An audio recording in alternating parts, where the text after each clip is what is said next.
There are a lot of great $600,000, $1 million, $2 million homes. Your biggest decision is, do I want to go to the beach or the pool, and what am I going to grill for dinner? South Carolina, Hilton Head. What's going on there? People with families, everybody loves Hilton Head. One of the best ways for an American family to create intergenerational wealth is to own some land. It's in high demand, and they don't make it anymore. I'm standing on the beach of the beautiful island of Hilton Head, South Carolina, where after the Civil War, Black people owned most of this. But over the decades, the land was lost. And to this day, we got Black folks that are still fighting to keep their little piece of the American dream. By 1910, African Americans owned around 16 million acres of land, much of it acquired through purchases and homesteading.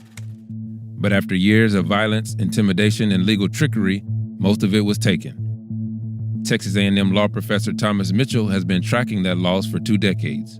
Historically, if we're talking about African Americans, despite this incredible acquisition of land after the Civil War, most of that property was not considered prime real estate. For example, Hilton Head, South Carolina. Until 1950, Hilton Head was remote. There wasn't a bridge from the South Carolina mainland out to Hilton Head Island, and the island was owned by majority African Americans. Right. What does South Carolina do? They build a bridge. Real estate developers realize, oh, there's a great economic opportunity, and they have divisions of what has become Hilton Head. The indigo, rice, and long staple cotton of the past have given way to the golf, tennis, and swimming of today's leisure society. They started buying out individual families, and there's hardly any Black landowners left. And what's just happened as our society has advanced, areas that were once considered the backwaters no longer are the backwaters.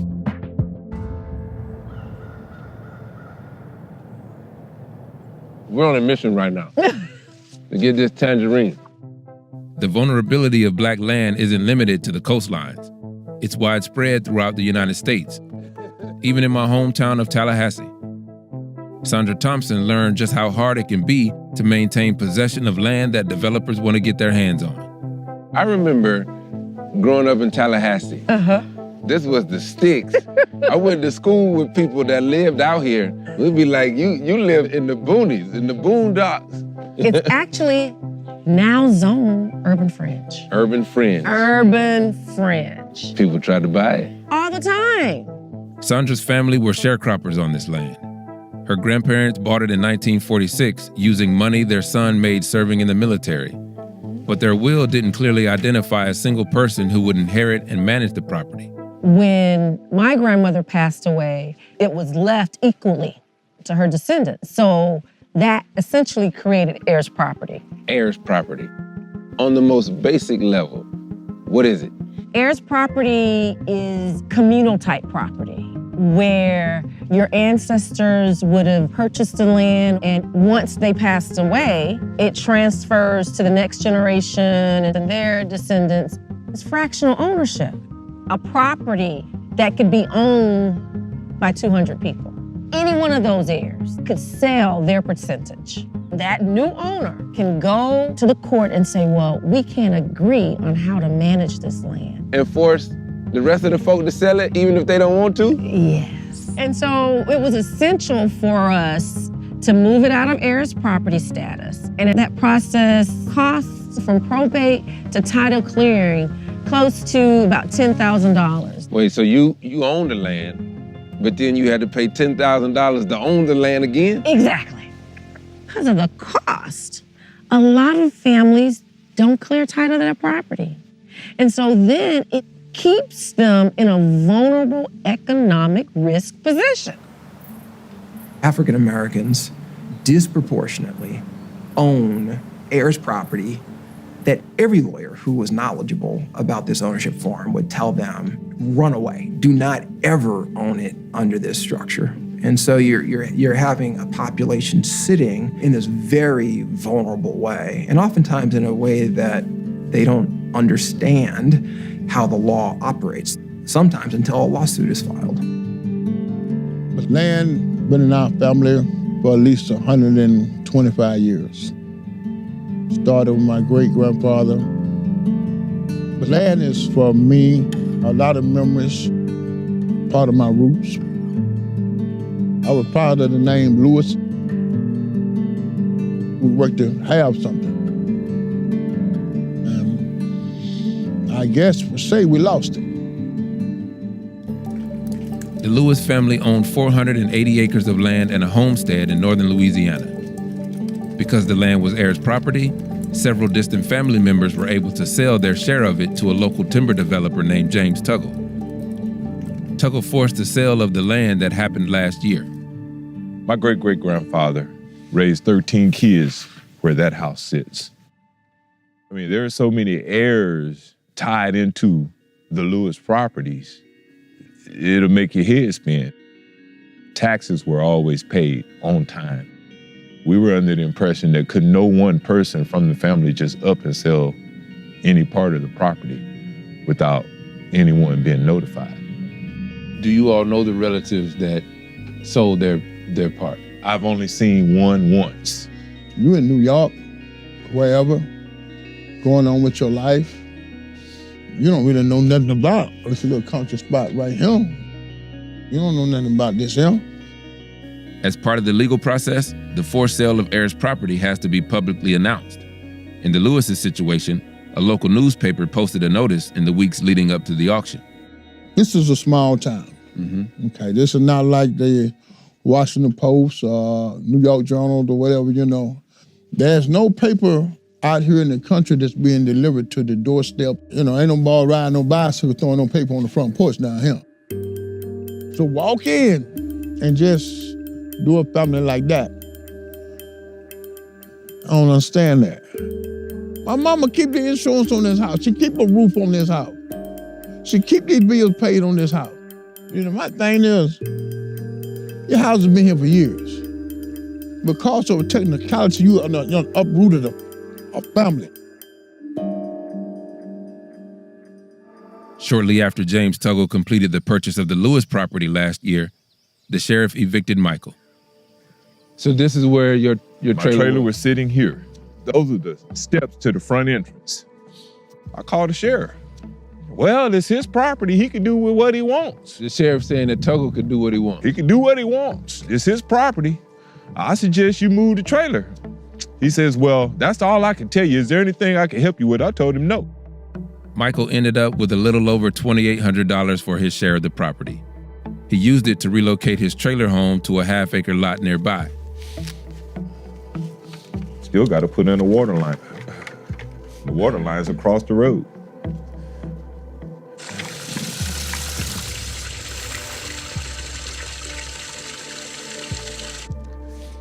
I could be angry to the point that I want to do something to somebody.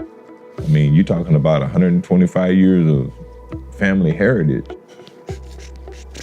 Michael invited us in to see the documents from the local district court that informed them their land was being targeted for sale. This is a petition that came to us via the sheriff department.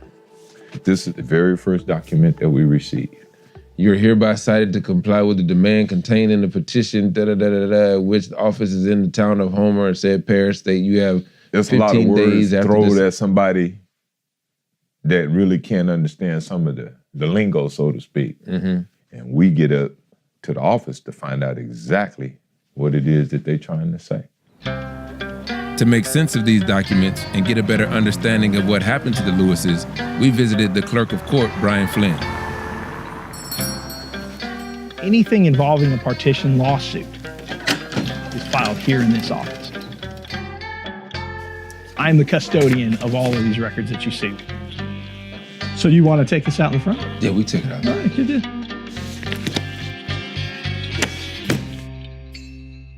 When it comes to developers, what's the mechanism that they use to track down family members? Okay, they'll come into this office, and then generally you know the piece of property that you're looking for.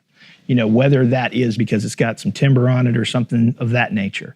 Then what you do is you can look at the tax assessor's office, and the tax assessor's office will give you just a visual plat, a hand-drawn plat of how the property went from one person to the next person to the next person, and that's how they'll initially find out who owns the property. So what happened with the Lewises? The Lewises are a family that is spread out across the United States.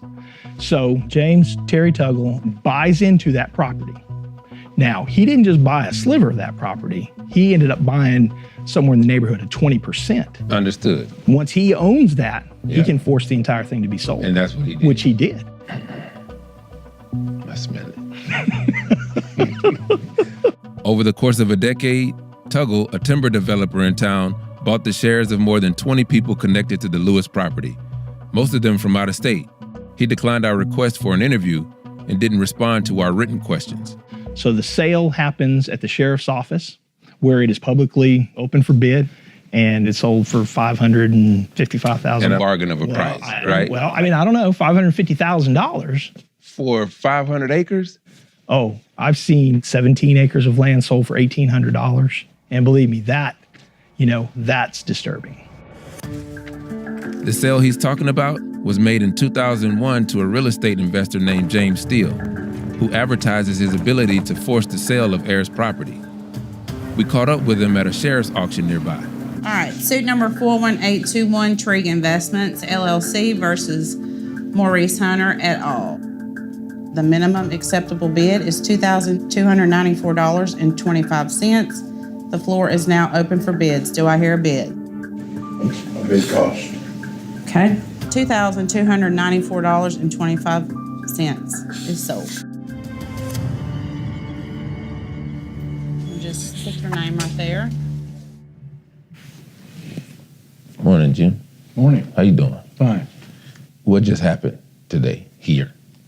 Well, I bought an interest in a piece of land, an undivided interest. When it's inherited and there's a lot of heirs. Mm-hmm. I owned 24 acres out of the 52. Before today you did? Yes. And now you came and purchased the rest. How much have you paid in total for 52 acres? I would have to add that up because, don't get me wrong, I do a lot of these and I can't keep them all in my head. Mm. How does Heirs property fit into your overall business model? To be truthful with it, it's probably 90% of my business model. Even going back to the Civil War, we're doing some that the people in the Civil War had it. I mean, they were slaves and they had it. And I've had other landowners come to me and say, well, would you file a lawsuit for me and do this? Because I don't want to be the bad guy. You be the bad guy because you already been the bad guy. You do this all the time.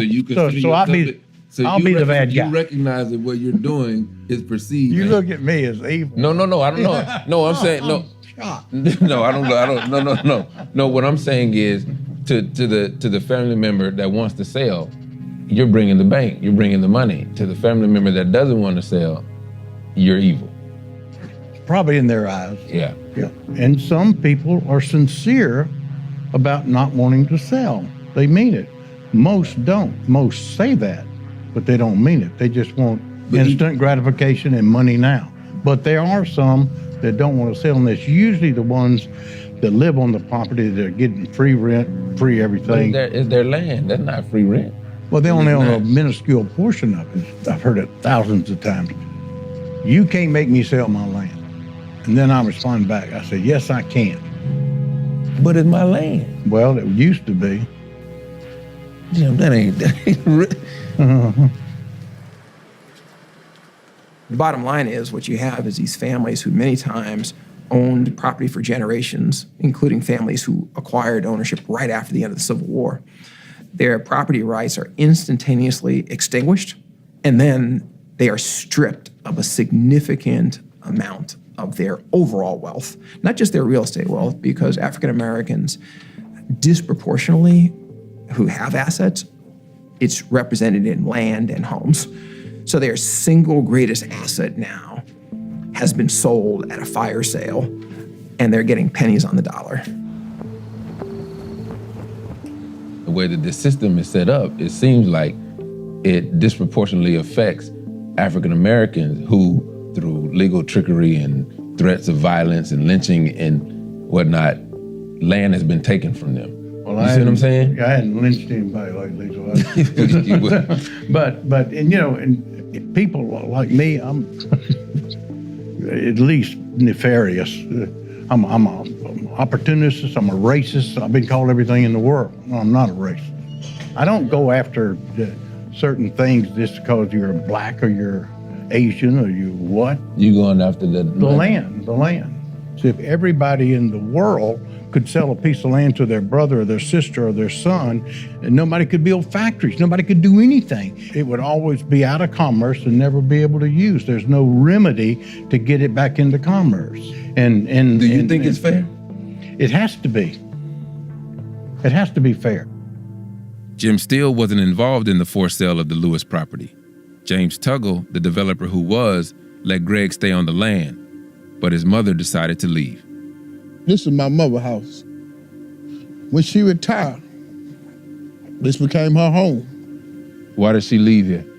She left here because she was nervous about whether or not her mama's house was gonna be pushed down and whether or not her house was gonna be next. She couldn't sleep at night. She just didn't feel safe.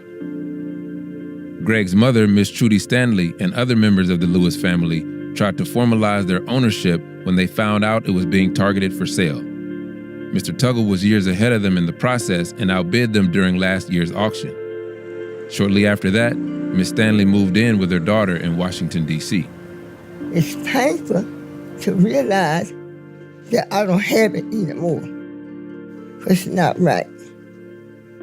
I didn't sell my part of the property. Only somebody else came, sold their part, so they affect the whole family. We didn't know the law, so we could protect it. So we lost it like that. Every year, we paid the taxes. We didn't just leave it alone to forget it. We took our resources and made sure we got the taxes paid. And everything, that's what we did. Why do you think your grandfather didn't make a will? Well, I don't think back during that day they weren't thinking about making a will. But my grandparents prepared for what he knew at the time and what he had to do at the time, prepare for my family.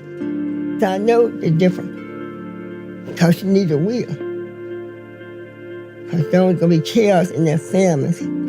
How important was the land to you? 420 acres of land. It means a lot. And to lose it, you had no defense, you know what to do, lost it. That was devastating. It still is. It will ever, forever be that way. Because that's the law.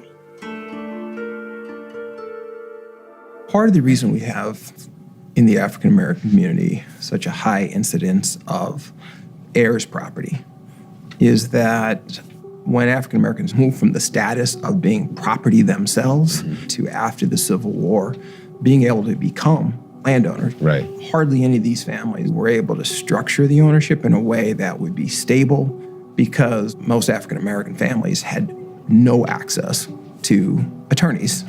And there's studies in various southern states that show that it's somewhere between 10 and 40% of all property African Americans own is heirs property, because a huge percentage of these families don't have wills or estate plans. And what they know is their property transfers to their heirs.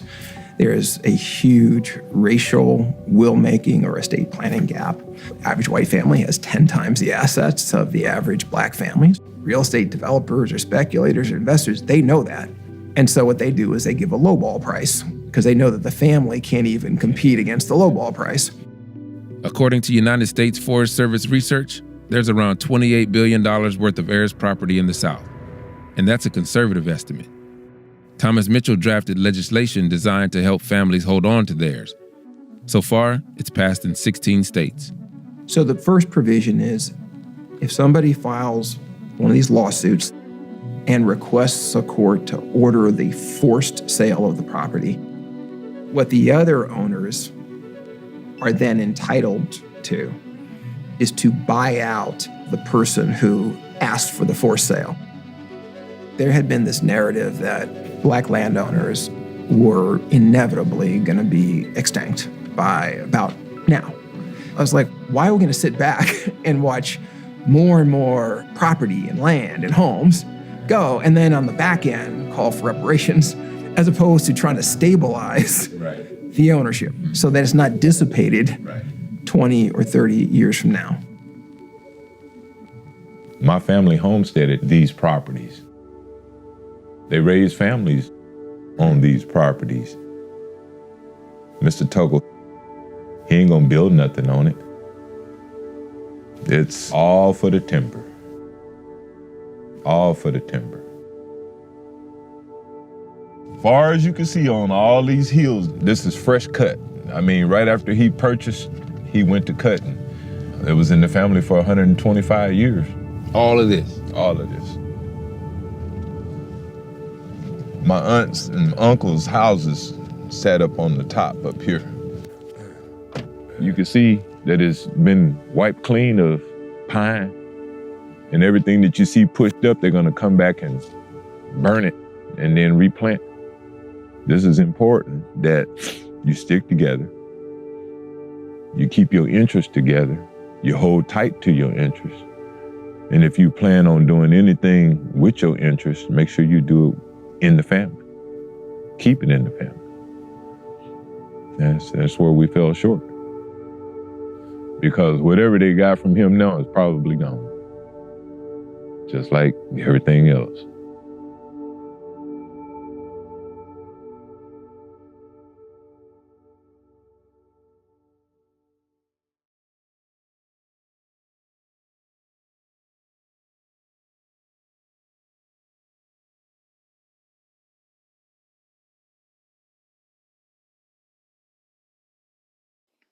Okay, that is quite a story. We'll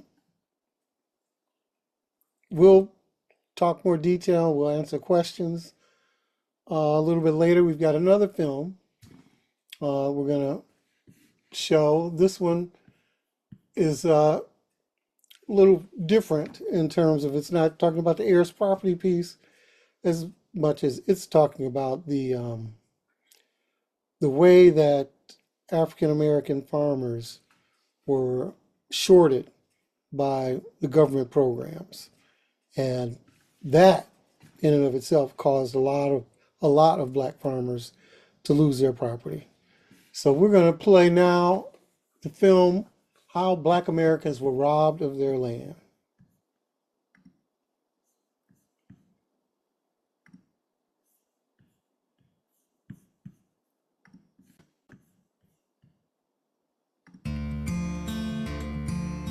My dad's land was taken, and that's how I see it. Over the course of the entire 20th century, we know that black farmers have lost about 12 million acres of land total. We are just being forced out. They're trying to force us out. These cases of dispossession can only be called theft.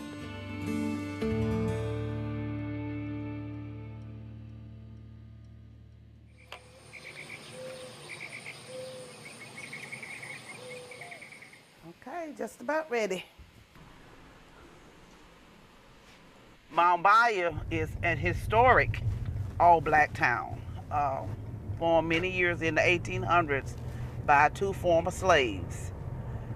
We don't have the overt racism that we used to have against people out in the public.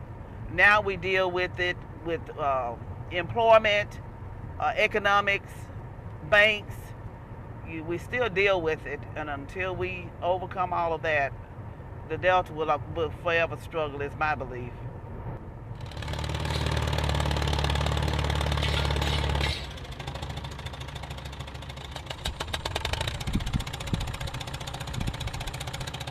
Now I'm gonna help them get a poly pipe loaded so they can start putting the poly pipe in. I've been doing this all of my life. As a kid, we went to the field until it was dark, either cotton chopping or cotton picking.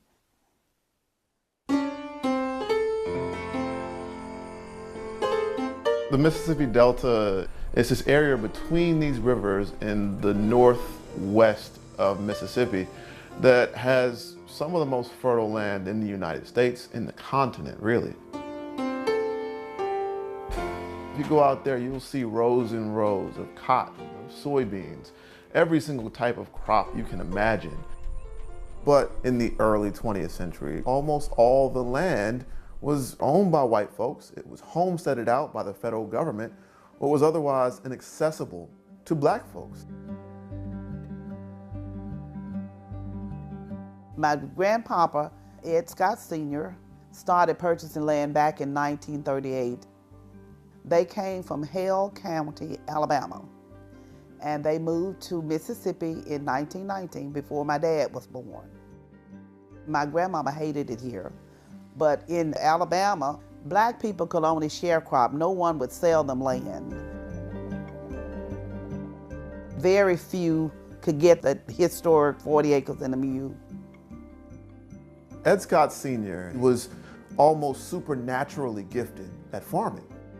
He knows exactly how to rotate the crops, how to plant things in a way that gets the highest yields. And that gave him his own economic gravity that local white businessmen could not ignore. Eventually, a plantation owner decides to sell Ed Scott Sr. a plot of land. When he passed in 1957, the family had acquired acres and acres of land. Ed Scott's son, Ed Scott Jr., takes over the farm. He is part of the generation of men that goes off to war during World War II. And when this generation of black men comes back, their white peers are granted so many free things from the GI Bill. They get free education, lots of them get free homes, they get things they can pass on to their children. But the black men among that number are denied many of those opportunities. My dad went to World War II, and when he came back, his dad wanted him to go and finish school. But farming is in his blood.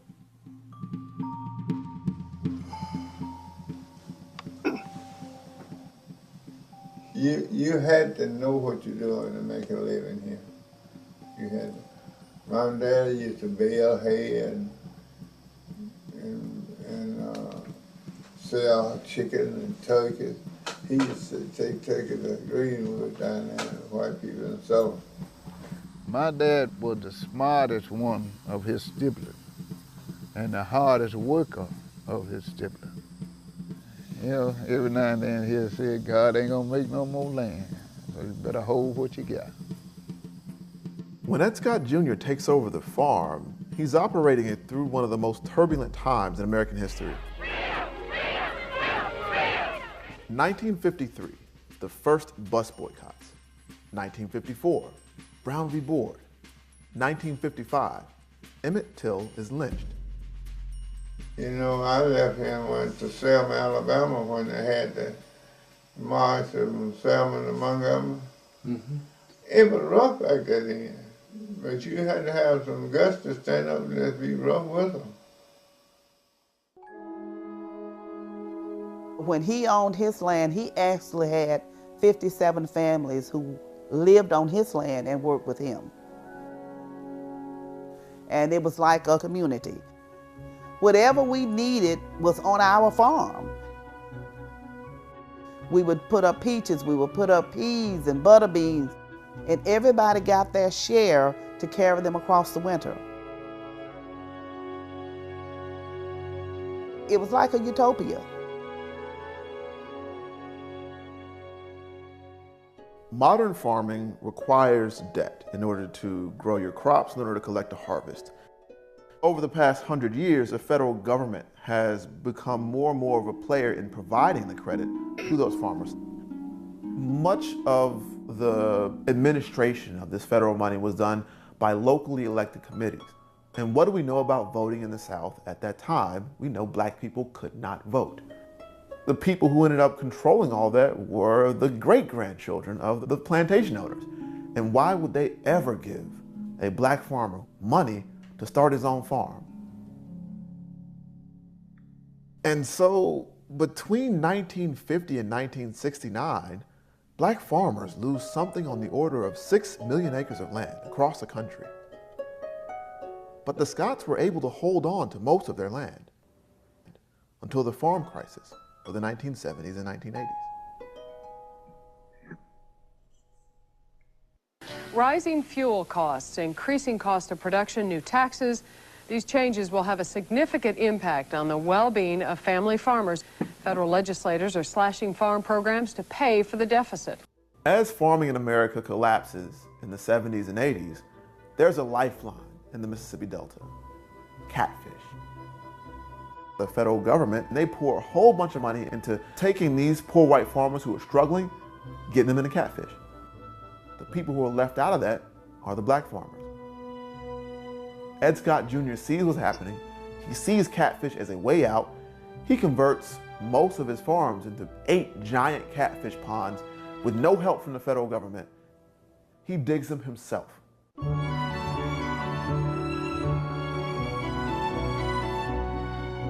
He builds the very first catfish plant owned and operated by an African American in the United States.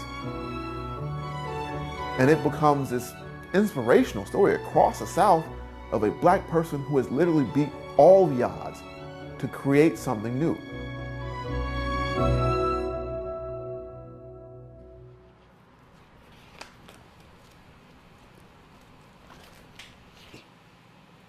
My dad loved clothes, and he loved to dress. Even on a daily basis, he wore what we call khaki suits, which would have been a khaki shirt with matching pants, and they had to be starched and ironed. He always had a nice new car, but he kept it closed up in a shed so no one would know he had it. He did not commingle, meaning white people would call staying in your place. Well, no black supposed to have a car. There's gonna come a time when they think you're uppity. And that's exactly what happened to the Scots. It wasn't just because we were black, it's because we was doing so well in front. We were doing so well. Blacks were never successful at getting enough money to farm with from USDA.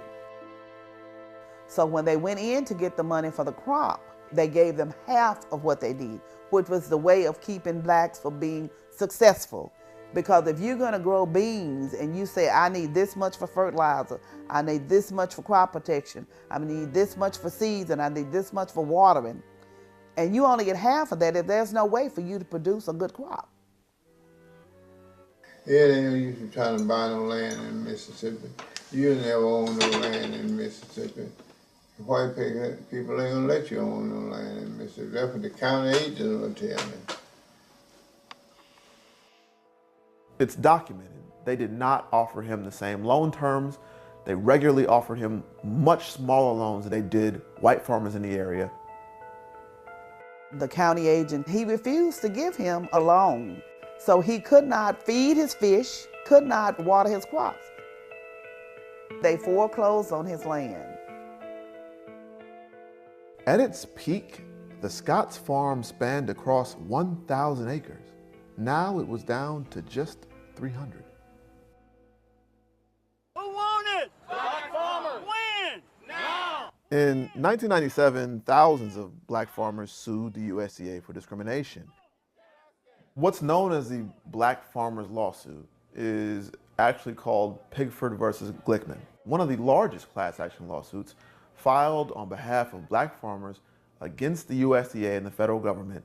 There's a wide disparity in the way the Department of Agriculture treats black farmers versus white farmers. Because of the practice, the discriminatory practices of USDA, I was put out of business. My family was destroyed, and basically they just destroyed my life.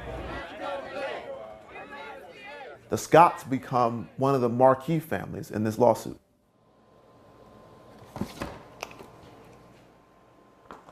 Okay, this is just where we were working on the lawsuit, and I had to go back and show where my daddy had taken out promissory notes with USDA as the backer. I tried to keep everything I could. Now, the government, the U.S. Department of Agriculture in this case, admits they discriminated against black farmers, unfairly denying them federal loans, for instance. I'm very pleased that the judge approved the settlement so that we can begin to process these cases and black farmers can begin to receive their long, long overdue settlements. The federal government paid out just north of $2 billion, and upwards of 70,000 successful claims were made by black farmers in the South. The Scotts received one of the largest settlements out of this lawsuit because, unlike lots of people, they had the documents to show exactly the ways in which the federal government discriminated against them. Most farmers were lucky to get $20,000. Do you feel comfortable saying how much you guys got from USDA?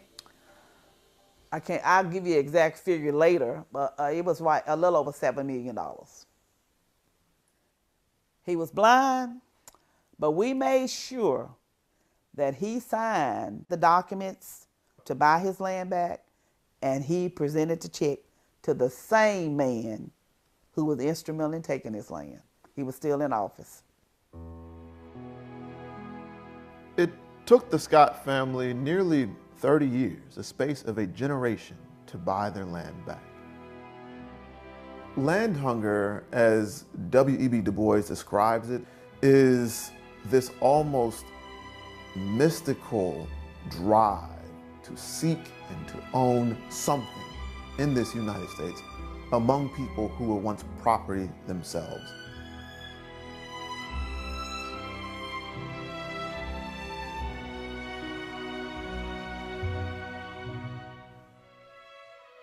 If you look at the Scotts, you look at what the land meant to them.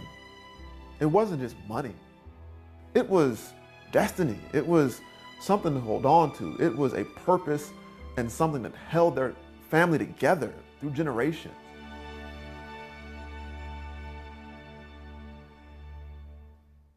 It grieves me that we were denied a history, and that's how I see it. And I'm gonna try not to cry.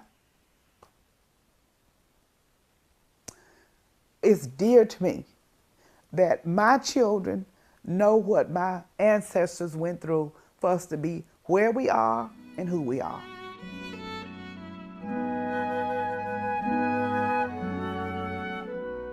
And for my dad, having the land and keeping the land, that was his dream. That was the heritage. The land was the heritage.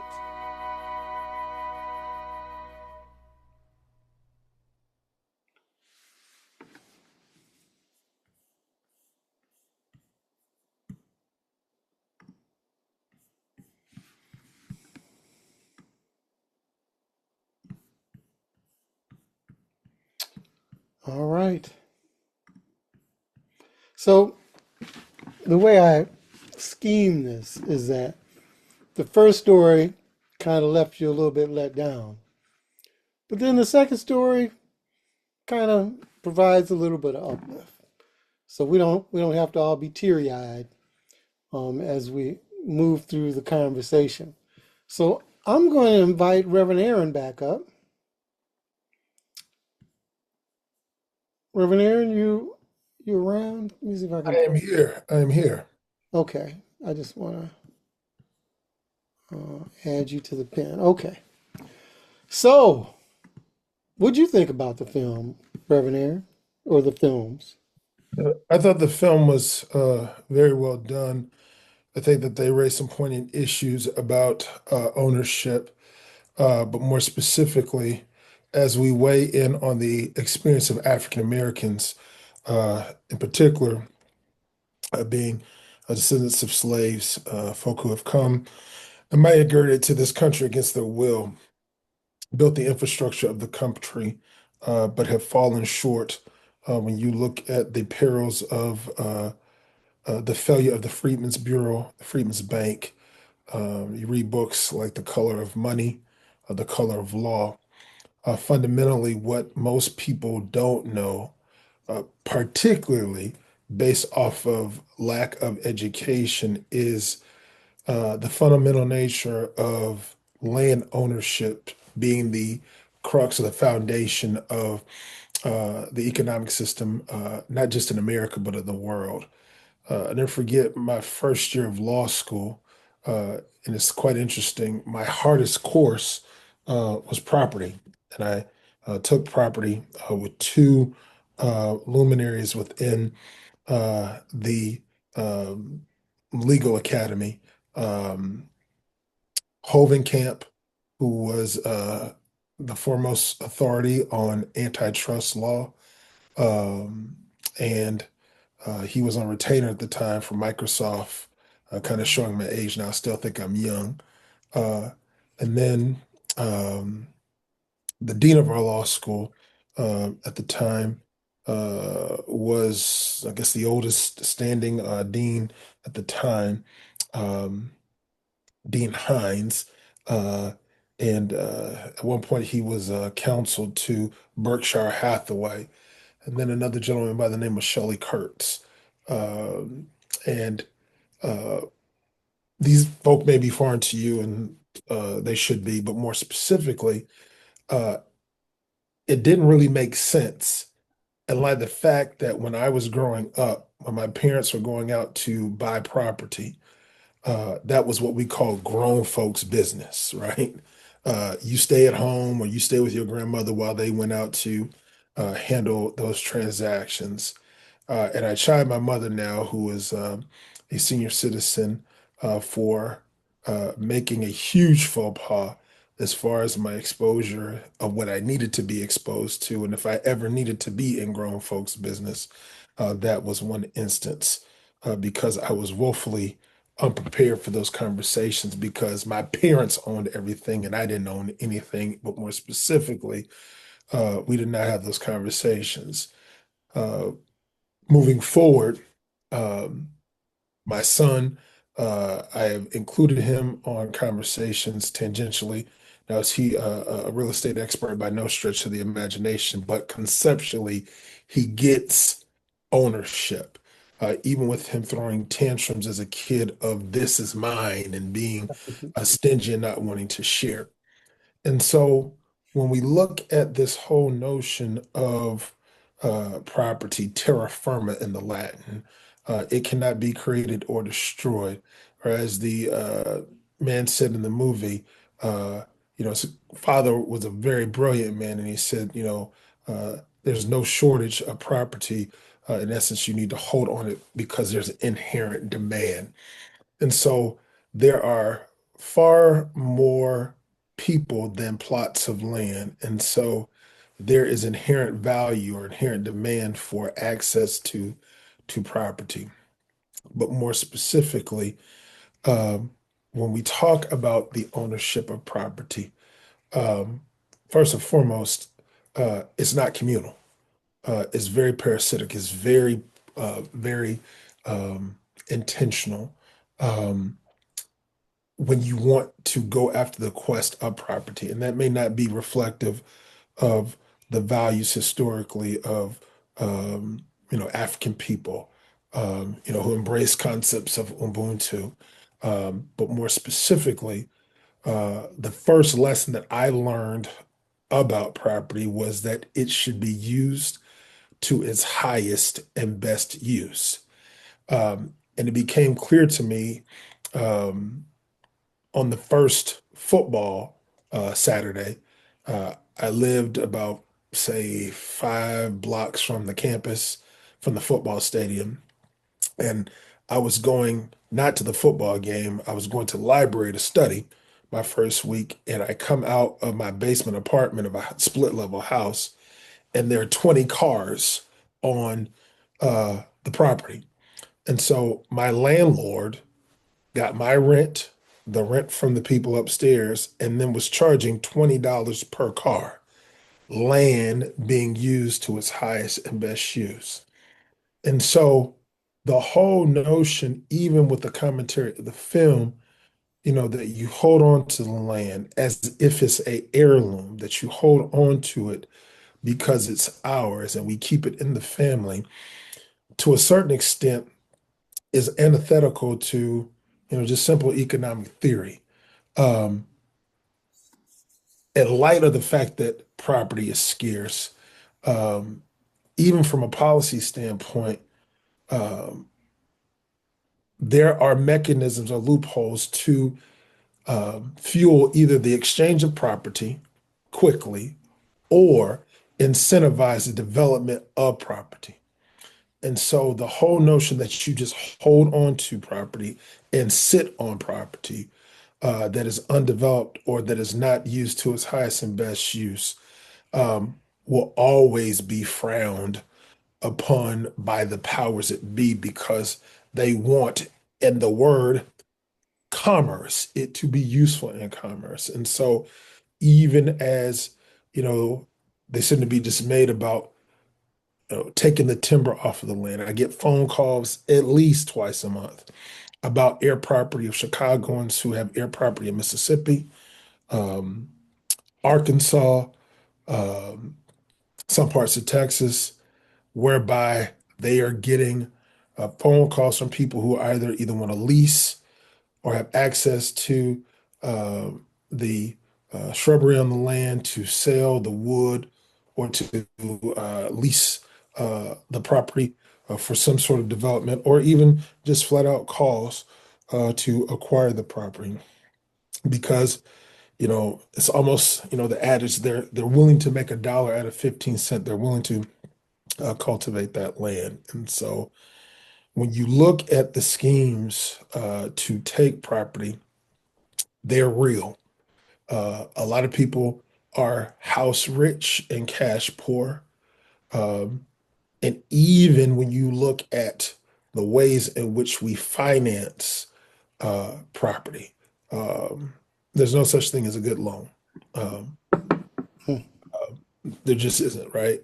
But more specifically, even if you're accelerating paying for property, right? When you look at what we call the time value of money, $50,000 today is worth more than $50,000 over a 10-year span, right? But even if you were to accelerate and beat the amortization schedule, because when you go in and you get that 15 or more than likely 30-year fixed uh, interest loan that's government backed, you will end up paying that sticker price for that property almost 4 times its value over that 30-year period. But then conversely, even if you're making those payments consistently, for most people, it's still a good thing over time to ensure that that payment is paid over time with an escrow to ensure that those taxes are paid and that the property is not absconded from you for lack of for not paying your taxes. And so here's a misnomer, right? And I'll kind of stop here, Daryl, and have you ask me some questions, if you will, because I feel like I'm just talking uh, um, with great aim and intentionality, but I just don't want to get caught up in get lost in the theory. None of us really own property. You say, what you mean? We watched 2 videos about airship and how property's been taken. All property, by and large, with very few instances of exception, are owned by the government.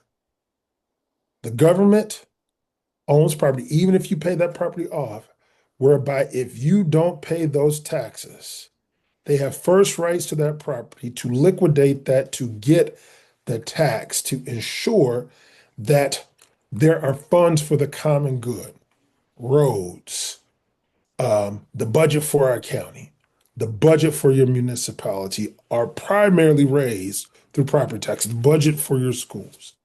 And so if you don't pay those taxes, that property will be taken in very few instances, even with all the parcels of land here in Cook County, very few instances where those delinquent taxes are not sold and either paid back at an 18% rate, or that person will gain ownership of that property for that tax fee. And banks are procuring or mitigating their risk with escrows to ensure that those taxes are paid. That as you're paying them, that fee for the mortgage, that lien over a 30-year period, they're never going to lose because those taxes are paid. And so it's set up to have vibrancy within the use of the land, either from rents, through activities on the land that generate revenue or generate commerce. And that will always be have precedent over any other ideology, any other idea, any other philosophy, because unfortunately or fortunately, cash is king. And the spirit of commerce, unfortunately, tramples over a good value system. It tramples over being our brother and sister's keeper. It tramples over helping the least of these. So I'll stop there, Darren. I'll take questions from you or. I have a Yeah, question actually. so we're going to get to questions in just a moment, Molly. I just want to put a couple of facts out here. One is black farmers used to own from 16 to 19 million acres of land, and we're down to about 2.5 million today. And when you think about wealth generation, I mean, we didn't just lose the land, as Reverend Aaron was just talking about. We lose the production of that land. So those millions of acres that we lost, we didn't just lose the land, we lost all the wealth creation that could have come, be it farming, be it forestry, be it catfish. I didn't know you could just put catfish pounds on your farm. That's a new one for me. Or as in our farm, we're putting in a solar arrays. We're doing what they call agrivoltaics. So we lease part of the land to African American owned solar company, and they will be putting in solar panels and leaving 18-foot spaces from edge to edge so that we can farm in between the panels. Well, that's kind of a new thing, but our goal is to create enough revenue into the future for the farm so our kids don't have to worry about paying taxes. Because they're going to get their taxes. If you decide you want to buy a lovely mountain range and put your house in and not produce anything, you better have some income because you're still going to be paying taxes on it. Okay, so that's my bit. Let me. I think I'm going to go to questions from our participants now. That way, you can get your questions in, and we won't be here all night. So, Molly, I think you have the first question, and if you guys raise your hand, I will call on you. Okay, so I guess this is kind of a dumb question, but so in the first video, there was, a home. So they had that property taken away, but that house that they had there, like let's say it was paid off in full, like she owns the house. What happens to the house?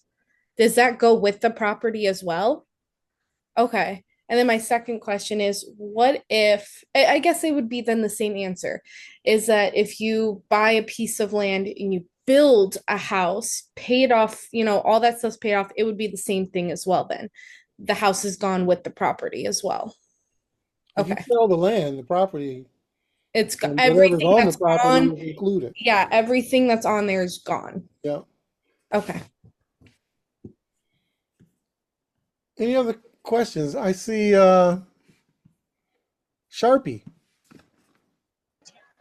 That's me, yes. So I kind of got a little lost with Tuggle's whole, I guess, scheme. What I have down here is that he went through the tax payments of the Lewis family, and he essentially bought out 20% of the share. But then, how was he able to use that to make everybody else have to, I guess, sell their land in the end? Like, I'm a little lost halfway through. That is the way that the heirs property laws work. Um, you, if you own a certain percentage, because remember the way this property was divided up, it was like it had 20 or 30 owners. It didn't have it where you got this acreage over here, you got this piece over here. Everybody owned everything together.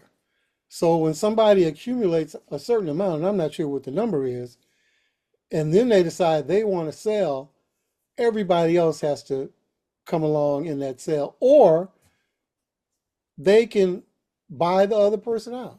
But of course, that family was, they were subsistence living. Nobody was sitting around on $20, $50, $100,000 to buy out that unwanted partner. Aaron, you got anything else for that?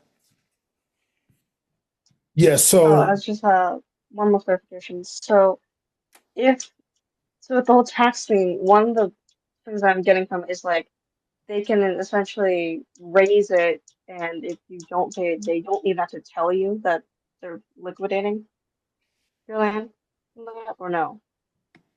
ideally you're supposed to get what we call notice, and there's supposed to be a due process, but within that, as you heard the gentleman talking about in that particular area, the local newspaper is inadequate, so the notice uh, feature is somewhat skewed. And so it kind of advantages those who are in the know, who have the capital to go and purchase property, uh, negotiate aggressively for a discounted rate. And so that's where good representation, if you can afford it, or advocacy, if you can afford it, can come in to assist. When you look at the scholarship of the likes of Bernadette Atuahene, who's now a faculty at USC Law School, Brother Brown, I don't know if you remember Bernadette, she was a member of Trinity when she was teaching at Chicago Kent. But has recently written a new book and is getting a lot of steam for her work on, in particular in urban areas, the unfair um, acquisition or property loss, particular people of color in urban areas due to the local county tax laws. And her research is in Wayne County in Detroit, Michigan area. And so within that, Nasumi, what you find is that there are protocols, there are, what we call due process, but within the civil procedure around some of these matters, for those who are in the know and who are resourced to navigate and manipulate the laws to their advantage, they are advantaged. And those who don't know, even in the commentary within the film, they said, why didn't your father get a will? Most people don't even know what a will is, the utility of a will. More specifically, the disadvantages of a will. What are the disadvantages? Because what I can hear, it seems like the air property law is just kind of leaves you wide open for this. Yeah. Because what I understood from the film was the reason a lot of the families didn't have wills was because it was after the Civil War, and a lot of the Black families did not have access to attorneys who would give them. Correct. I think 1865, Alexander G. Clark was the first African American attorney in the United States. Was a graduate of the University of Iowa College of Law, and even now, less than 5% of the population, in particular, make of attorneys in our country are African American males in particular, and the numbers are slightly higher for African American women, but nonetheless, even in today's day, even with African Americans um, who are greater resource, not necessarily more educated, but the access to capital, the access to funds are not greater, but people still don't understand the utility or have the know-how to secure necessary counsel to handle their affairs. And so with that, when you know better, arguably you do better. And so within that, the whole probate process, which means prove up, and even the will, which is a testament as if the dead person is alive to have their wishes carried out in court. But more specifically, what happens is people die what we call intestate, without a testament, and then we're applying the common law, whereby, if you're survived by a spouse and children, 50% goes to the spouse, the other 50% is split between the children in equal shares. If there is no spouse, if you have all children um, who are heirs to the decedent who owns the land, is split in equal shares. Now, if his decedents uh, uh, uh, if his decedents are dead as well, then their decedents, come up. It's called per stirpes or a stirp. And so with that, it becomes very complex. And it's, our legal system is reflective of what we call English common law, in particular, our land of our law of estates and trust. And so with that, it's not so much that you've got to be a rocket scientist, but for most people, they don't know what they don't know. Uh, Irrespective of your race and your background. I don't want to undermine that. But those who know those who know what they need to know, or at least have the inclination that you need to go out and hire an expert who knows what it is they're doing. For some folk, that's just is foreign because it doesn't rise to their contextuality. I have been fortunate to represent what I would call the nouveau riche, particularly within the music and entertainment industry. And the cash flow is legitimate, it's legal, it's large, but within that, the learning curve is still steep as far as paying taxes, um, making yourself eligible for loans, ensuring that you have these structures in place so you don't have an enormous tax burden. All of that is um, uh, what I would say indicative of your knowledge base.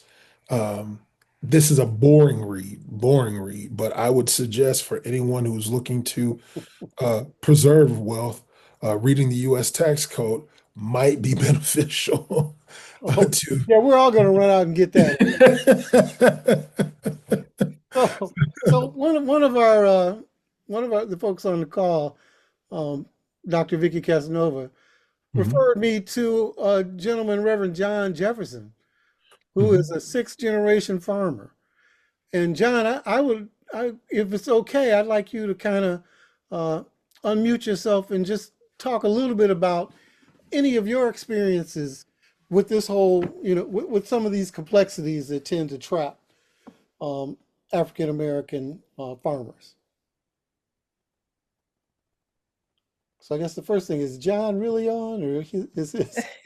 Yeah, don't get me in trouble with Reverend John Jamerson. Oh, you're gonna be in trouble. We'll catch up. Okay. Go ahead, Vicky. Did you have something? No.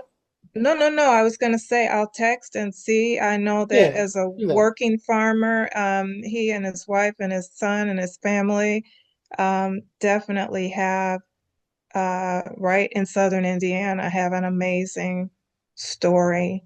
Okay. Hopefully we'll get him in. Yes.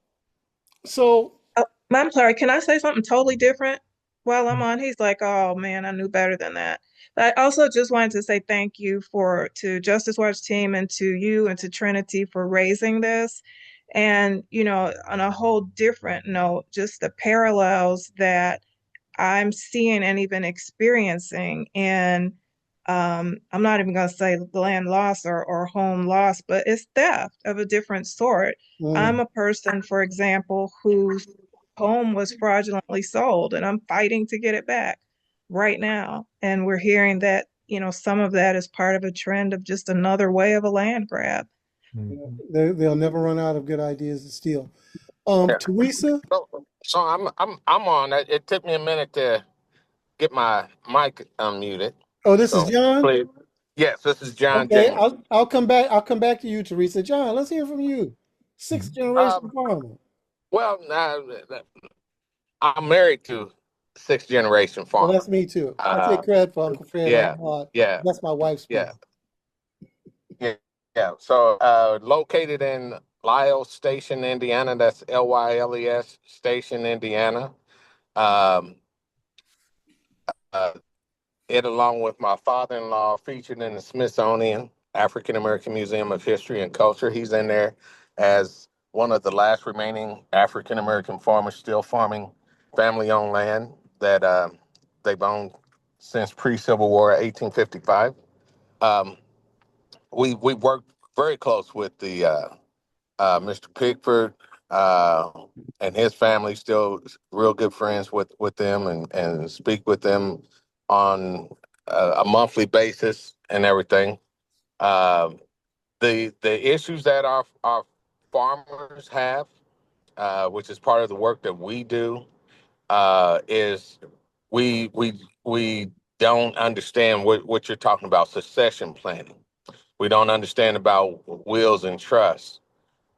A very simple way of doing a lot of this stuff is to incorporate and allow shares to be passed down to the family. And that way it protects the family from having somebody come in where you have these predators that come in, find somebody who is in, hopefully I don't offend anybody from New York, but somebody from New York City that has never been to the property, doesn't know anybody, and uh, never even knew the property or the family existed. And somebody comes up there and says, "Hey, here's $50. Sign this off and give me your shares to this property." And they do it. And I'll give an example. I have an aunt. We have family property and heirs property in Mississippi. I have an aunt who passed away, um, and she didn't have any children. Luckily for us, her husband passed away first. But if he didn't, then her property would have gone to her husband. When he passed away, it would have gone to his nearest relative. And then if we get 2 or 3 generations down the line, they'll never even know who those people were. But yet and still, according to the heirs property and the probate and how that stuff goes, those people are entitled as heirs on that property due to that. Um, and so it becomes a big mess to have to untangle and unwind and everything else. But somebody's got to do it. And, you know, if you had a large family who had a large family who had a large family, it can easily go from 1 or 2 people up to the hundreds of people in a short period of time, in a matter of 2 or 3 generations.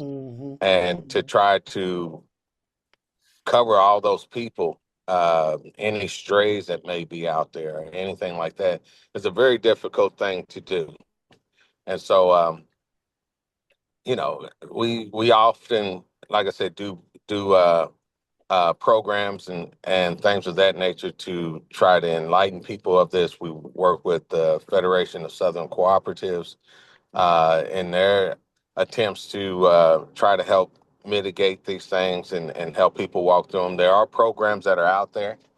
I know it's lengthy, and the easiest way to go about doing it is everybody just throw their hands up in the air and say, "Hey, let's take $2 each and say be done with it." But we have to really understand that everything that you see, everything you touch, anything you desire to possess, all that comes from agriculture. Land is the most valuable thing that you can possess.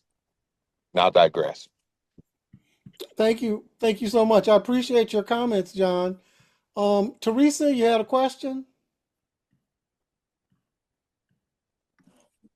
Yes. My question is, what is the recommendation if you have heir property? What is the recommendation to get it under control? My family had, my grandmother had her, when she passed, she had her land that went to her kids, and it was divided between the 5 kids. So now, what should we do how do we go? What's next? What should we do next? No, Aaron is a professional, so I'm gonna let him tune in. But from what I've heard, and the way our property is set up, is our farm, my wife's farm, is really it's kind of split between her two sisters, and her cousin Renee. Right. Her family, her and her two sisters, it's in a trust. My father-in-law, her dad, put all of this in a trust, and so we have trustees that actually manage the property, and the land is kind of split too. There's some land that's wholly owned by our cousin Renee. There's some land that's wholly owned by Cecile and her sisters. There's about 100 acres that are owned by somebody that shysted Aunt Maud when she was 102 years old and worked his way into the will.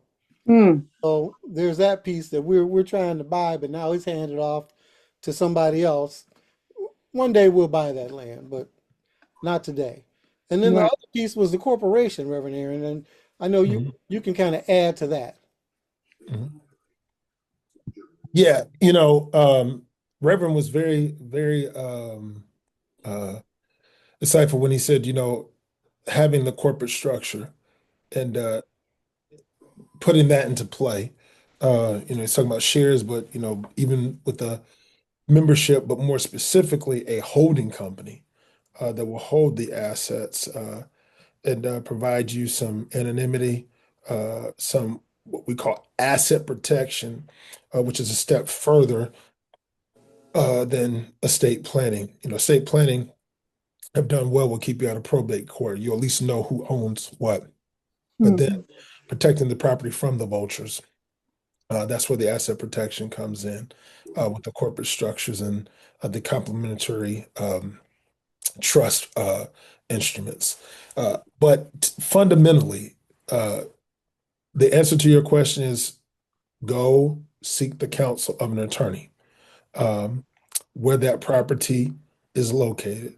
And if you don't have an attorney where that property is located, start where you're located and ask your local attorney to go and find counsel on your behalf in that jurisdiction where the property is, and work to devise a plan to get a hold of the heirship of that property. There are a myriad of things that can be done, but it's not one size fit all.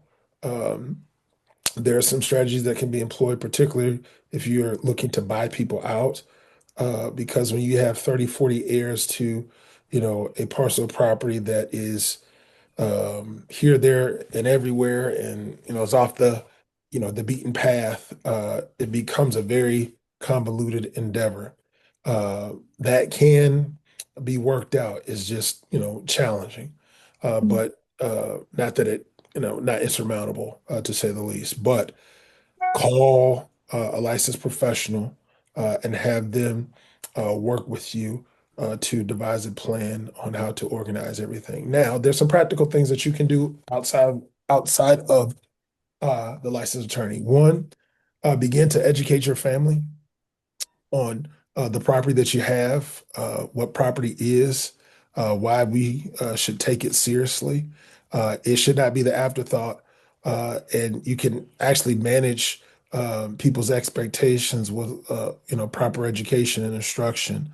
And so, if you have a parcel of property that legitimately amongst 30 people, may be worth a couple $1,000s, with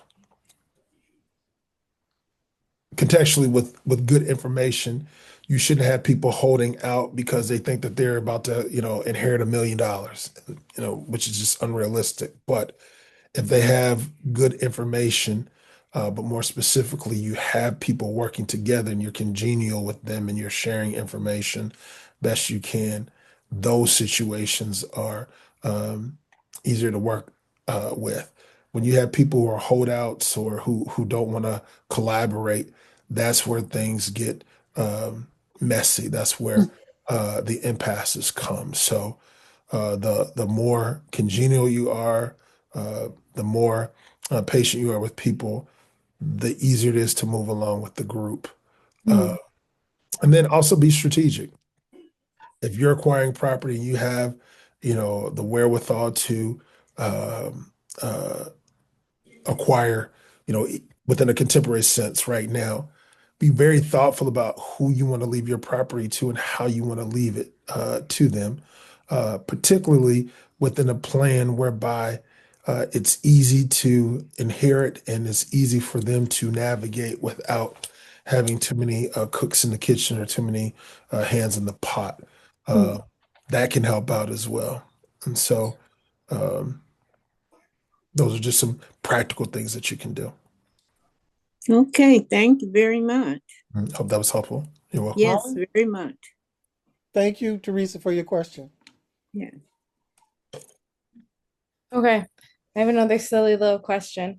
So what if, because when you're talking about selling property, like, when the parents pass away, like both parents pass away, ownership, passes down to the children. If I recall correctly, you said that each child will get a percentage of the property, but they all have to agree to sell the land for it to, right? So what if then, like, because I have an aunt and uncle who own property. They had kids in their 20s. After they retired, they had miracle babies, twins. So there's a 30-year age gap between them.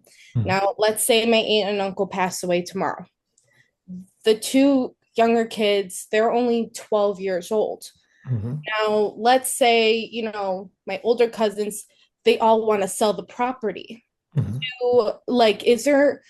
Do my younger cousins have any legal right because they're underage? Like, are they allowed to have a say, or do they not get a percentage until they legally become adults? Well, good question. Quick answers. Your younger siblings who are 12 or who are not emancipated have as much right to that property as their older kids. I'll never forget, I had a client who the husband was on the deed. The deed is a title, right? All ownership of the property runs with the deed. His wife, who survived him, was not on the property. They had a minor child.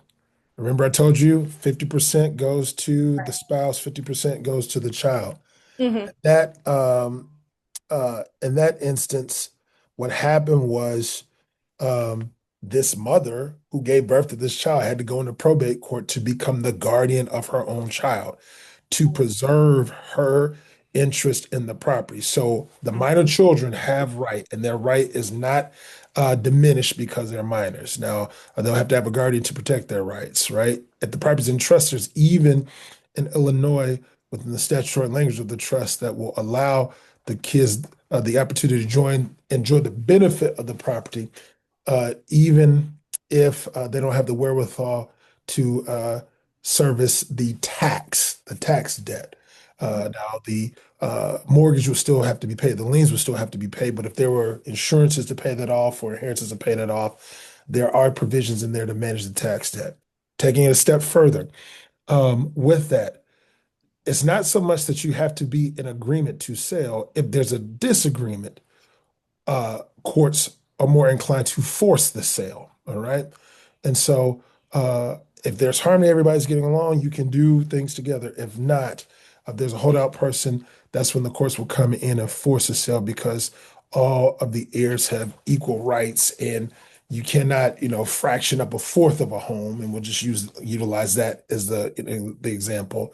The courts would come in and force the sale.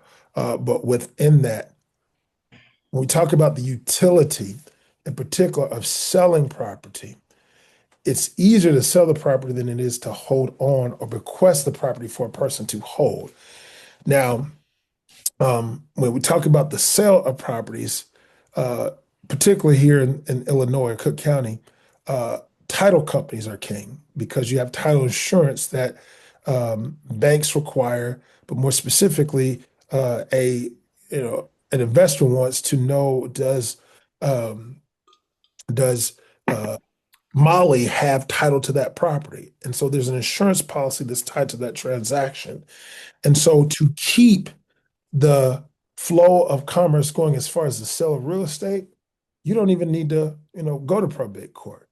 You can sell a property with as little as an affidavit of heirship and an obituary to substantiate ownership, to keep that property moving, to keep the sale, to keep the money flowing as far as the sale of real estate. And so there are very little encumbrances with selling. Now, holding, different. Bequesting, different. Getting rid of it and putting it in the hands of somebody else, much easier. Reverend Aaron, Yes. you said in Illinois. Do you mean to say that some states don't require title insurance? No. Okay. So, well, no. So even Illinois doesn't require title insurance, right? I can Bank go is and the one requiring it, huh? yeah, the banks require. Or whoever's buying it, they want to Yep. make sure they got title. It is not law that you have to have title insurance. I highly recommend that you have title insurance. So I have a question. And I encourage everybody on, if you have questions, raise your hand and I'll call on you. If somebody discovers that they may have inherited family land, what are the first steps they should take to investigate and protect their interests? One, if you can do it on your own, do a title search and see how legitimate your hunch is. And then verify that search with professional backing, i.e., a title company, to affirm your findings. And then from there, make the necessary or take the necessary steps to go and take possession of that property, especially if you have a good hunch. And once you've determined that you are the heir, you want to go and get your name on title best way you can, because we have this thing called the rules against perpetuity, right? Daryl, hypothetically, may be the owner of that property, and he may not even know it. But on that 21st year, if he has not claimed that property, I can sit on that land, I can squat on that land, but on that 21st year, if I'm on that land, I can take possession of it in light of the rule against perpetuity, right? 20 days and 20 years and 360 days, he can come and reclaim his property. But when you have property, you want to make every effort to claim it, own it, put the stake in the ground and say, it's mine, and not leave it to chance. Any other questions? I still have another question. I love you, Molly. Thank you. So I have two questions. My first one is still kind of going back. It probably doesn't make any difference. So, like I had said with my aunt and uncle, their older kids were from a previous marriage of my aunt. And my biological uncle that she was previously married to, even though he's alive, does he have any type of ownership because they were once married, that she had bought this property but only put her name on the title and not his, but she bought it when they were married? And if she wants to sell it, is he obligated to anything? Right. So one thing that I always tell my students when we're asking or answering these questions, right? Let me put this disclaimer out here. My counsel today is for educational purposes only. Exactly. Yes. Yes. No legal advice, I promise. But the answer is arguably, right? Because when you are married to someone, and even if you go and purchase property in your name, and you're married to that person, that does not absolve the property from being what we call marital property. So maybe. Maybe. More specifically, let's get a little juicy here, right? Blended families, right? And the lines of demarcation, all ownership runs with the property. I had a client call me. They were down in Arkansas for a family funeral, and there were some children who were not, and controversial word, legitimated by marriage or birth certificate. Culturally, within African American context, I've always been taught that, to say that a child is illegitimate is a negative thing. But from a legal perspective, it's very real.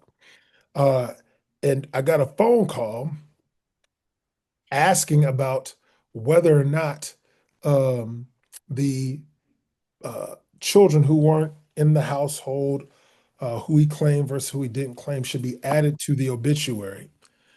And I told them very frankly, here are the pros and here are the cons. All right. He's dead. There are some ways in which you could do some test to prove familiar, to prove that the person is within your family or not. I would not recommend that. In particular, if you are not next of kin to the decedent. Like, stay out of that. Don't recommend that. Why? I had another client whereby, the grandmother, lovely person, grew an estate. She had 5 children. They inherited very nicely from this hardworking woman, property here, there, and everywhere, and did it as a bootstrapper. I mean, really, really good estate.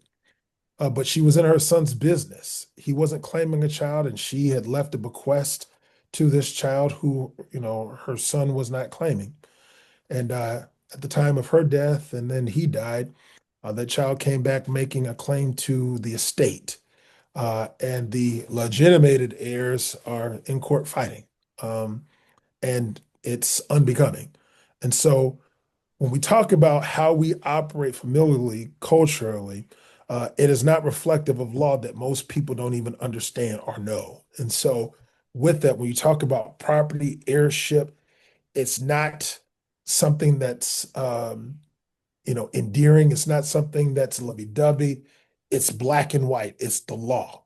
And there are loopholes, there are nuance, but you have to know what it is that you're doing. And fraud is real. And the consequences of engaging in fraudulent activity are real. And you cannot bankrupt or file bankruptcy for your fraudulent debts or your fraudulent responsibilities. So it's very dynamic, very dynamic. Okay. Then my second question is, like you had said before, disclaimer, I am not asking for legal advice. All right. But just, I guess, a reference for myself. Me and my boyfriend have been together for a very long time, hoping to be a fiance soon. Okay. But we were thinking about purchasing property and we were going to build a home from scratch. What would be, I guess, then the best way to go about purchasing land without at least likelihood of it ever getting it taken away from us? Contract. A contract. Just make sure everything is contractually bound. Okay. Contractually bound. And so when you're married, your joint tenants in entirety, and you get benefits that way, or you could be joint tenants with the right of survivorship, and you don't have to be married to have that distinction, or you could be tenants in common. By and large, you went out and bought a property together, minimally, that's what you would be. Right. The issue would be is if you weren't married and something happened to you or something happened to him, his portion would go to his heirs at law, and you would not be his heir at law, or he wouldn't be your heir at law if there's no marriage there. But you can draft the way in which you take the property to ensure that you have right of survivorship and vice versa. So like putting a clause, putting like some kind of clause in it would be on the deed. It would be on the deed. Okay. And then like, okay, I guess I have another question now since you brought that part up. So let's say hey Molly, sorry. Hands raised. You know what? Never mind. Never mind. Somebody else has a question. You can come back in. I'll bring you back in. Okay, this is a question from behind. If you share land with a relative and they don't pay taxes or expenses, do you have a legal way to take over their portion of the land if you're paying for everything? You don't have a legal way to take over their portion, but you can be reimbursed for those expenses. You can be reimbursed for those expenses. You'll never diminish their ownership quality, but you're entitled to reimbursement of fees and say, for example, if you sell just round number, you sell a property that they have ownership in for $100,000, right? And you make $50,000 off the sale, right? After fees and all that good stuff. There's $50,000 worth of proceed. If you have $50,000 worth of expenses, you're going to take the whole $50,000 and that person doesn't do anything. Gotcha. Won't get anything. Okay, Dennis. I got a question. Dennis, can you get off mute? You got your hand up? I'm going to go to Gail. I'll come back to you. Gail. Hi, everybody. Hi, Reverend Aaron. Hey, how you doing? Okay. I have a question similar. Do you handle probate? That's my first question. I am branding myself as the non-probate attorney. I try to stay out of probate. But if you call my office, I have a team member who handles all the probate files. We can help you out that way. I can explain to you about probate, but I try not to get involved in probate unless if I'm doing guardianship, or unless if one of my clients has not followed my directions and there's something that's outside of the estate. But go ahead. Okay. And my next question is, my family owns a house in Bronzeville, and that my father purchased outright. He died intestate. Okay, now there are only 2 living siblings left, myself and my brother. Do you have other siblings who died before?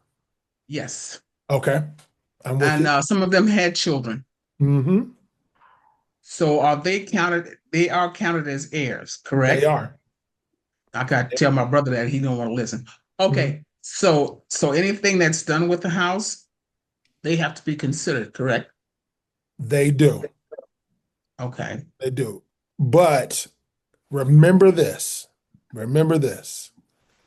Call a licensed attorney. Give me a call. I'll put my QR code up here in my website, but more specifically, there are some conversations that need to be had offline on what some of your options are. But remember, at all costs, call the attorney because there may be some options there. Oh, okay. All right. Thank you. Thank you, Gail. Dennis. I think. Hello.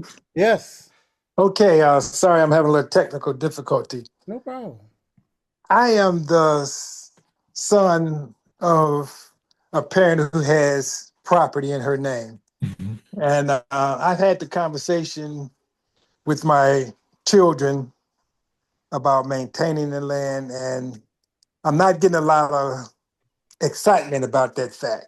And I'm wondering if there's a way that I can set up ownership where the land can stay in the family, even though my children are not excited about taking part in that part. Yes, there is. You can do some generation skipping pieces, but more specifically,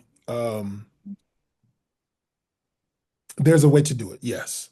Is this farmland or is this property in the city? This is our property in the state of Mississippi. It's 3rd generation property. So it's property that my grandfather acquired. And like I said, it's been in the family for 3 generations, and primarily it's been used for timber. Are you paying the taxes on it now? My mom is paying the taxes.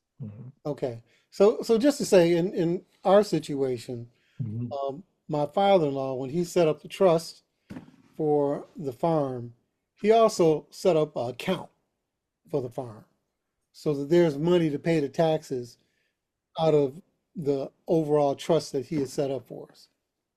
So my suggestion would be is if you do something to preserve the farm, like put it in a trust, put it in an LLC, whatever, you need to make sure that there's some funding available to keep the taxes paid, and have a trustee that's managing the property, that is finding tenant farmers to utilize the land, grow a crop, and pay you rent.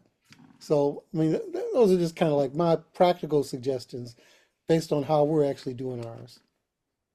I know listening to the conversation, they spoke about corporations, land trusts, and holding companies. Are either one of those three more favorable towards me achieving my goal? Not if I'm hearing you correctly, your goal is to keep the property in the family with disinterested children. Correct. In Mississippi. Correct. The reality is, if that's your goal, you need to figure out a way to keep them interested, because if they're not interested, you're gonna lose that property. Okay. All right. Thank you. Yep.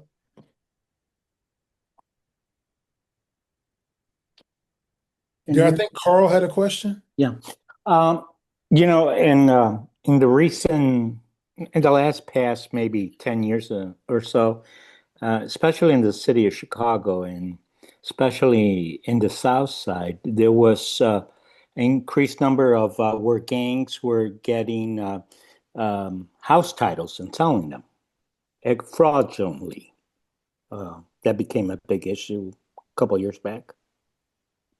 How does the courts see fraudulent acts, and especially in the state of Illinois, when taking a disadvantage of people, like you said, they didn't know the procedures and of what to do? How, I mean, and I'm sure that that's still going on in the city of Chicago, because I know a lot of people were involved in that, in those schemes. So how is that playing out in The courts frown on fraudulent activity very very harshly. So in the state of Illinois, and most jurisdictions are this way, you cannot purchase property over $50,000 with cash. They must be wired funds, and we need to understand where the funds are coming from. For all intents and purposes, to ensure that there's no fraudulent activity, i.e. money laundering. The reality is that most people are taken advantage of, don't know that they've been taken advantage of, and they really don't have the wherewithal, the means to fight. And so it's not like the judge is going to go out and look and survey and say, oh, well, this neighborhood is being ravaged. Somebody has to bring a claim. They have to bring a suit. And if you don't have, an NGO, an interest group who's going out trying to do that, that won't happen. Also, they're trying to change local laws whereby people just can't hold property. Even the sentiment of just holding it, particularly here in Chicago, because you have a lot of property where people are paying the taxes, but there's still urban blight because there's not development. And so there is local legislation that is, coming down the pike, or at least trying to come down the pike, to ensure that property is being developed and that there's meaningful land development that's going on. And so with that, the utility of property being active in commerce is the goal. Unfortunately, a lot of people can't engage because they're house rich and cash poor. But with that, you'll see more scrutiny about that coming down, the pros and the cons of that, particularly where people are being squeezed out of their homes because, the tax burden becomes overwhelming and they cannot maintain the homes. Okay. And now, does the courts also, when they suspect of fraudulent acts, the people that are being, punished by that, do they put penalties? They could put punitive penalties on those cases? Yes, punitive damages are real, particularly when you have people of means who are coming in and they are scheming or scamming or utilizing their wealth to disadvantage folks who are weaker. Good movie out there, doesn't necessarily deal with real estate transactions, but within a quasi-contemporary context, the biopic of Willie Gary that Jamie Foxx recently played in my law classes. I always make my students watch that class and answer questions because that is a very good example of how punitive damages were executed to ensure that we're hitting people on the hands and making sure that they don't do or engage in that type of behavior when they have the wherewithal to do so. Okay, thank you. You're welcome. I have a quick question, and it's about intestate. And I apologize if you answered this earlier. I showed up like a few minutes late because I was on the wrong Zoom link. But I think earlier you were saying if someone dies intestate, it like the assets then go to the spouse, kids, parents, siblings, etc. Is that kind of like is that default kind of like a universal order, or does that vary by state and kind of like in line with whatever that state or even like district or county? Most states follow that pecking order. The only one that may not will be Louisiana, but by and large, at the common law, all 50 states follow that. Okay. And then I just have a quick follow-up question, and I'm sorry, because this one's like admittedly like more morbid, but like let's say someone dies with a will and somehow the people in that will either like die at the same time or already dead. Does that then go to like extended family, like first cousin, or is that also something that's decided by the state? I guess it's kind of a similar question. Great question. So within the drafting of the will, there will be clauses in particular for a spouse and who dies first, if it's a marital trust, in particular, marital declaration, joint declaration, and the timing between if there's a freak accident. And so say if a whole family goes on a trip and you have a comprehensive estate plan, everything is documented, we will, or there is room to get to the next of kin to inherit. And with that writing, we can get to it, particularly if we can identify the original will. Because when you're probating, judges want the original. If there's a trust, we could take a copy, but if it delineates out, we can find the next of kin. We may have to probate some of those matters just to show who's next to kin, but by and large, we should be the trust should be drafted in a way in which we can get to the heirs either per capita, per stirpes, more than likely per stirpes. And when I talk about per stirpes, right? So mom, dad, 4 children, then your cousins. So the 4 children of grandma and grandpa, that's a stirp. The grandchildren, the cousins, that's a stirp. Okay. Okay. Yeah. Thank you. You're welcome. Yeah, great answer. I have a question, Reverend Aaron. This is informational, so thank you. But you talked about 21 years. And is that across the states, or is that the Illinois law? It's by and large, rule against perpetuities is pretty much in every jurisdiction. Maybe not Louisiana, but it's the law of adverse possession. All right. And so when we look at westward expansion, people are going from the colonies westward. Everybody was throwing their stake in the ground and saying, hey, this is mine. Right. And then there was some more formality without question. But even today, you have parts of, Wyoming, North Dakota, Nevada. Like, if I'm not mistaken, I think Nevada maybe only has 20 cities. I mean, large landmass, but by and large, it's uncultivated land, it's terrain, and nobody's laying claim to that to those areas. Still has room for development, right? And so with that, the possession, even when you look at forget the show that comes on with Kevin Costner, with the roaming buffalo, Yellowstone.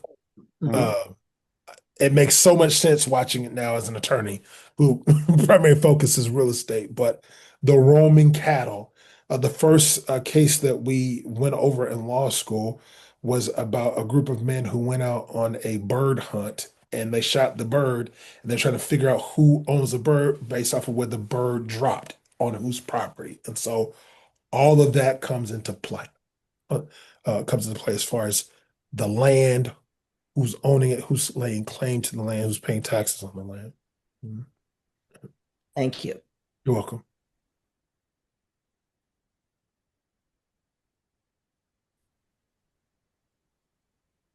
Joe, you're on mute. Oh, I was talking. How could you tell I was talking?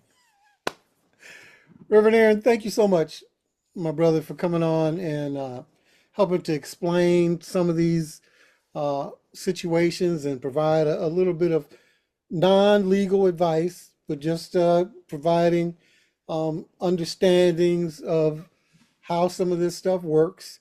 It was perfect in conjunction with the films that we shared, and I so appreciate you being a good friend and being down for the cause. Hopefully everybody got something out of this.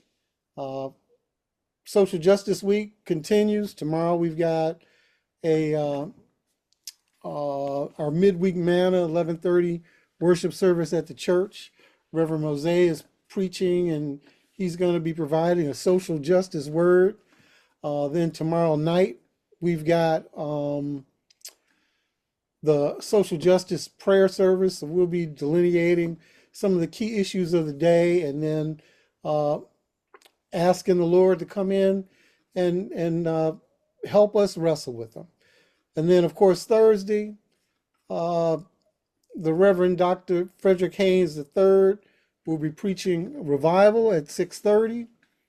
And on Friday, we're very excited to have, it'll be another virtual film. The film is called Mandela in Chicago. And it is a documentary about the support that Chicago provided during the apartheid era in South Africa. And our conversation that will take place afterwards will include several of the people that are part of that documentary, that were part of that struggle. And we'll have some younger folks in there participating. The idea is to kind of understand how a very monumental struggle was successful and what lessons we can learn in the face of some of the challenges we're facing.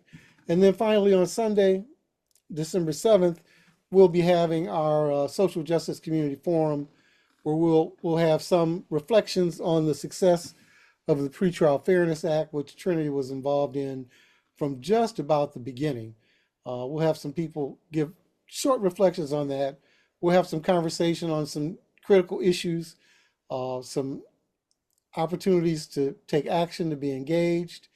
And then we'll be recognizing our Trinity social justice giants. This will be the third year that we recognize 3 individuals from the pantheon of Trinitarians that have been and are still doing incredible work. We'll be recognizing Dr. Javette Orgain, attorney Patricia Eggleston, and our church doctor, Dr. Terry Mason. So come out on Sunday and support those icons of social justice in their areas.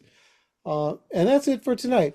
And so, Reverend Aaron, yes, your last assignment for the night is to pray us out, brother. All right. Let's pray. God, we thank you for who you are and what you mean to us. We thank you for life, health, and strength. Bless us as we leave this place whenever your grace or your mercy. Bless us that we will seek to do justice, love mercy, and walk humbly with you. Bless us that we will have a heart to serve those who are close and dear to us, and our lives will not be in vain. Keep us in your will and your way. Amen. Amen. All right. Thank you, everybody. Amen. Wonderful Amen. questions. Thank you. And I so appreciate everybody.